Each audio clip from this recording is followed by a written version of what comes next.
तो दोस्तों, कहानी शुरू करने से पहले आज की पहेली है।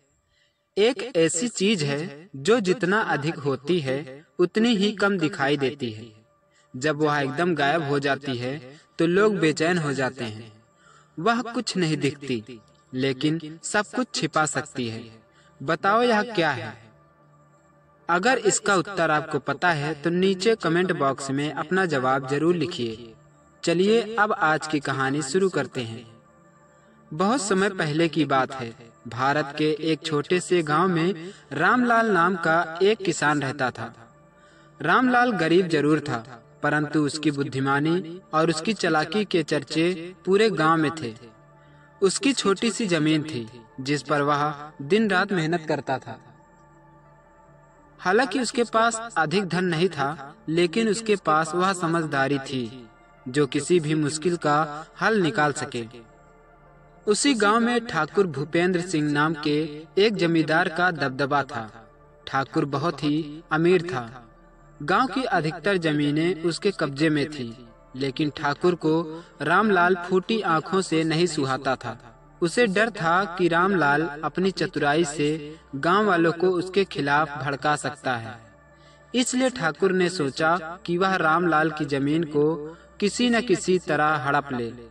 एक दिन ठाकुर ने अपने वकील को बुलाया और कहा, रामलाल की जमीन मेरे नाम करानी है, पर उसे इस बात की भनक भी न लगे। कुछ ऐसा दस्तावेज बनाओ जिसमें उसकी जमीन मेरे नाम हो जाए और वह खुद समझ न सके कि क्या हो रहा है। वकील ने एक बहुत ही जटिल कानूनी दस्तावेज तैयार किया, जिसमें रामलाल की जमीन बिना किसी कीमत के ठाकुर को मिल जाती। इसके बाद ठाकुर रामलाल के खेत पर गया और बड़ी चालाकी से बोला, रामलाल, तुम इस छोटी सी जमीन में क्या कमा पाओगे? इसे मुझे दे दो, मैं तुम्हें इसके बदले में एक बड़ी रकम दूंगा। तुम्हारा जीवन संवर जाएगा। रामलाल ने ठाकुर की बात ध्यान से सुनी और महसूस किया कि कुछ तो गड़बड़ जरूर है, लेकिन उसने अपने मन की बात जाहिर नहीं की और शांति से जवाब दिया, ठाकुर साहब, आपका प्रस्ताव अच्छा है, पर मैं बिना सोचे समझे कोई दस्तावेज पर दस्तखत नहीं करूंगा।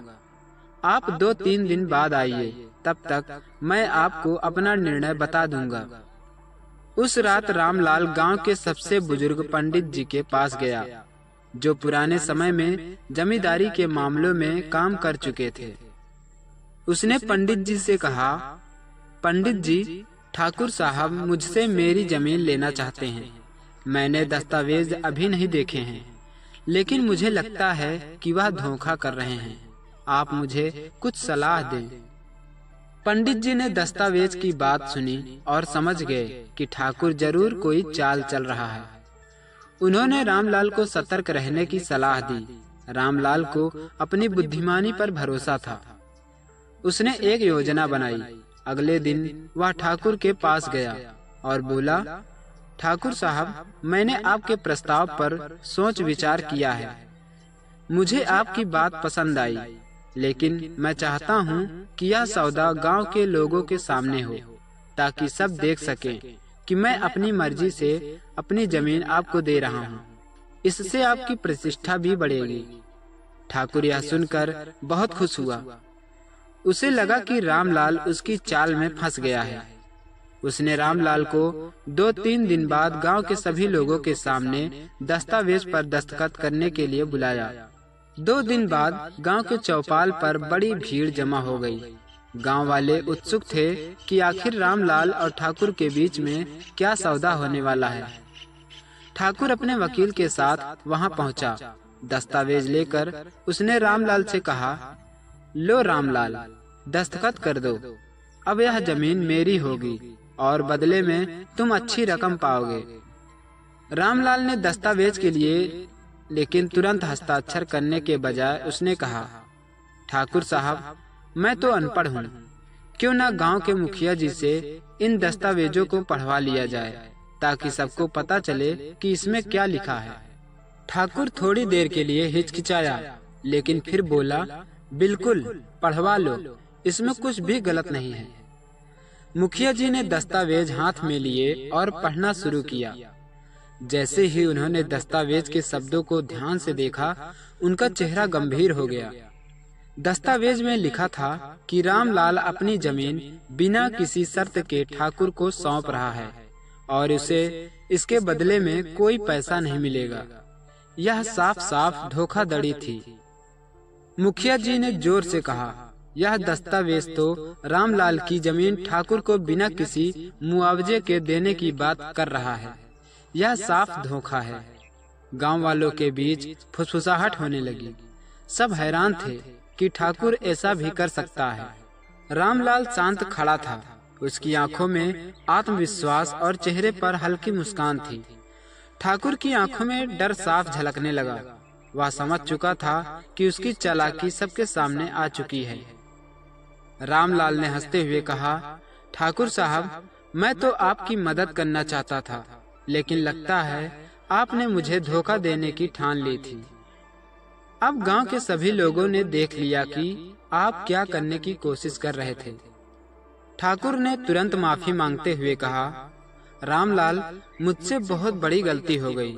लालच में आकर मैंने यह सब किया। मैं तुमसे माफी मांगता हूँ। रामलाल ने गंभीरता से जवाब दिया, ठाकुर साहब, मैं आपको माफ करने को तैयार हूँ, पर एक शर्त है। आप गांव के गरीब किसानों की मदद करेंगे और उनका शोषण बंद करेंगे। अगर आप वास्तव में अपने किए पर पछता रहे हैं तो यही आपका प्रायश्चित होगा।